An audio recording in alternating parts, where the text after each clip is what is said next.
Angin berhembus menyeka rambut Mas Kamil. Ia memakai sarung, pakai kacamata bulat, dan selalu bawa dua hal kemanapun ia pergi.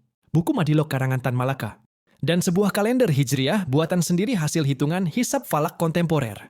Islam harus keluar dari logika mistika, logika autoritatif dan masuk ke logika ilmu. Begitu kutip Mas Kamil dari Madilog, tiap kali ia menjelaskan tentang KHGT kalender Hijriah Global Tunggal. Bulan itu bisa dihitung, hilal bisa diprediksi, dan umat Islam seharusnya bisa satu waktu, bukan saling tunggu kabar dari langit yang ditunggu pakai mata telanjang. Tapi tak semua suka pada Kamil. Ada seorang lelaki berparas rapi, peci putih, dan penuh hafalan hadits yang bikin orang minder. Namanya Ustadz Joko, pengikut manhaj salaf versi Saudi, yang gemar menyebut hal-hal baru dengan dua label, bid'ah atau ghulu.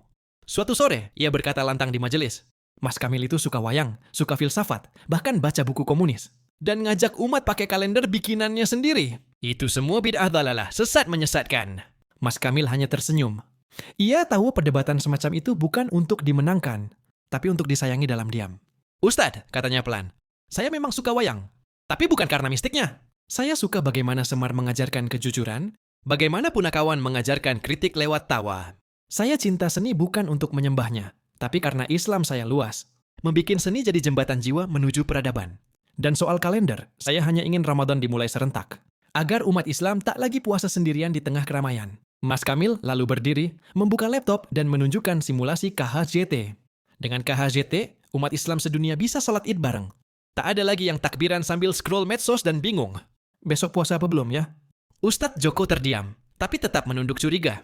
Jangan-jangan ente liberal, Kam?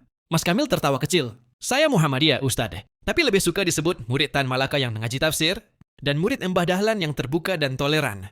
Saya hanya ingin akal jadi lentera yang tunduk di hadapan wahyu, berjalan bersama, seperti bulan dan matahari yang sama-sama dalam orbitnya. Malam pun turun di dusun. Mas Kamil duduk di serambi langgar, memainkan suluk wayang sambil menulis catatan hisab untuk bulan depan. Dan di langit, hilal tampak samar. Bukan karena matanya tajam, tapi karena akalnya terlatih, dan imannya tahu bahwa menghitung pun bisa jadi ibadah.